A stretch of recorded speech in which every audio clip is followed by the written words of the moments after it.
I'm a lawyer, and my client keeps stating that there's a ghost in the house. I think he has an issue deeper than that. Ah, the ghost. Okay, so, in the first place, it's always nice to get a client from a business card you left at a diner. It means people pick those things up.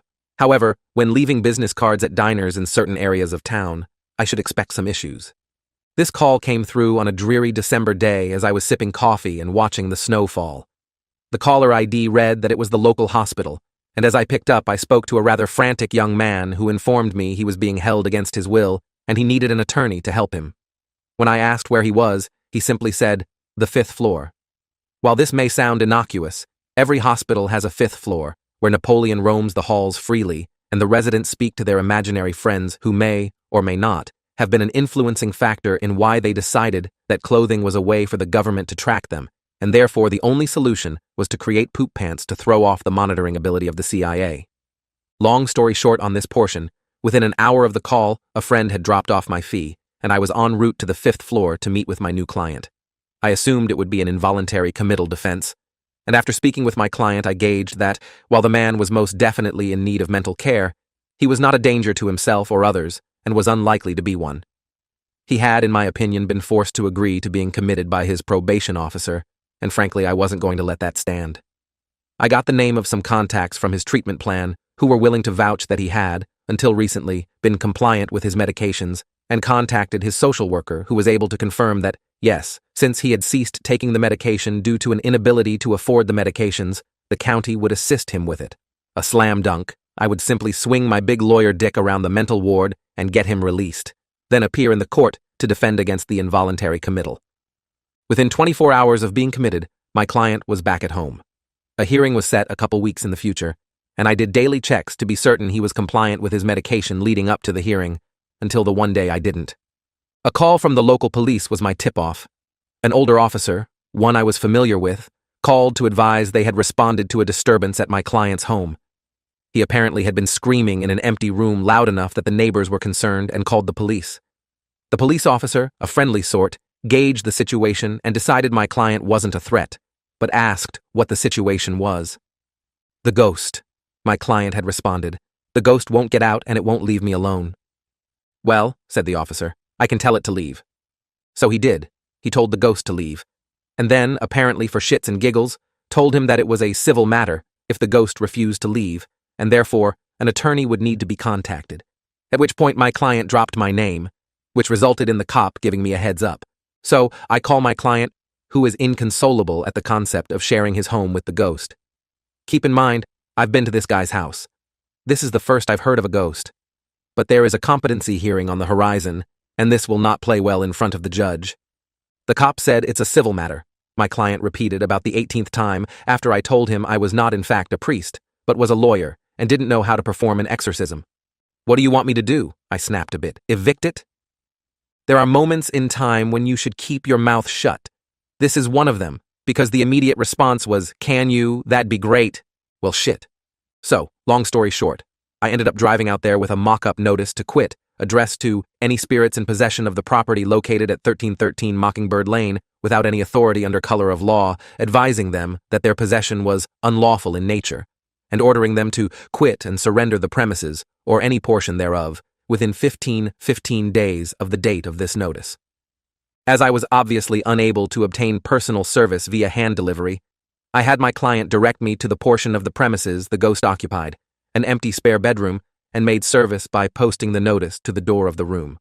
I then announced that the ghost had been served a valid notice to quit and surrender possession, and went home. A week later, as we're preparing to enter the court for my client's competency hearing, I ask about the status. "Oh, Mr. Creepy, it worked great," my client announced. "He moved out the same night and took all his stuff with him." The ghost apparently had stuff. Anyhow, I smiled and patted my client on the shoulder as I offered some sage advice. "Well, good," I said. "Now, let's not mention this in front of the judge. He might have a problem with the service and order us to let the ghost back in if he finds out about it." My client nodded enthusiastically. I kept him out of the mental hospital that day, and take some comfort knowing somewhere today this crazy bastard is still telling people about his great lawyer who got rid of his ethereal roommate for free. Edit. Hey! It's been awesome checking in and reading your comments today. Made a slow day go quick for me. However, I'm hearing the happy hour bell ringing, so I'm skedaddling. Glad you folks enjoyed this, and be nice to the lawyers in your life. We're really nice people behind the asshole-flavored coating. Last edit. Also, no more gold, please.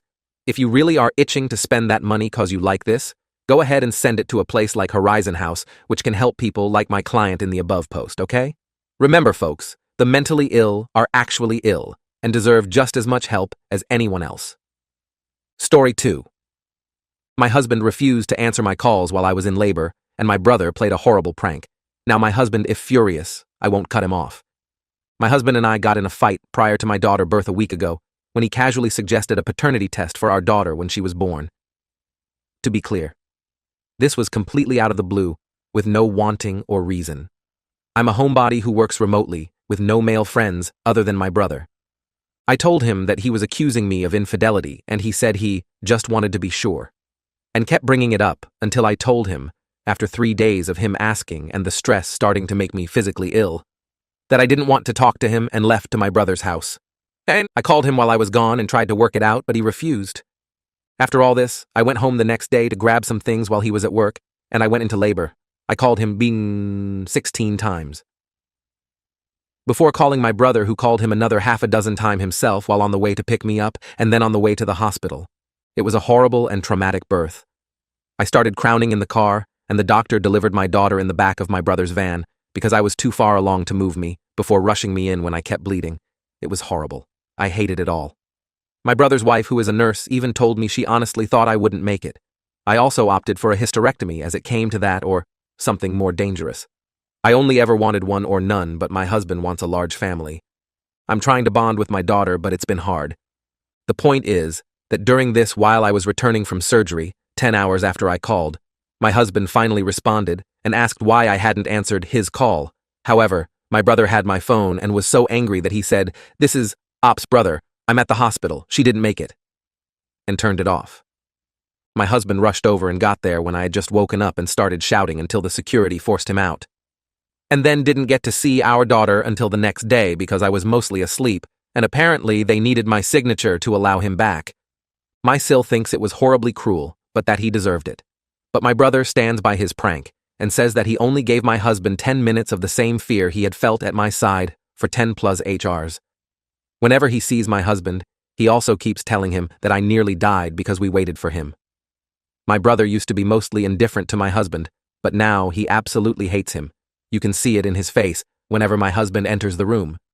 And he's been visiting a lot because he doesn't trust my husband to care for me while I'm still healing. My husband is furious that he won't apologize and that I won't make him, and yelled at me when I said that the only reason my brother had my phone was because he wasn't there. I am trying to be empathetic. I know he feels guilty.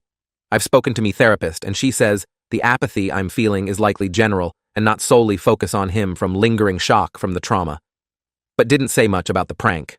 My Mill has been texting me to say that my family is horribly cruel for the prank and that I should go no contact with my brother, and now my husband is saying the same. I just don't know what to do. I'm not in a good headspace. It's been hard to be in the same room with my husband, and I've been sleeping in the guest room with my daughter.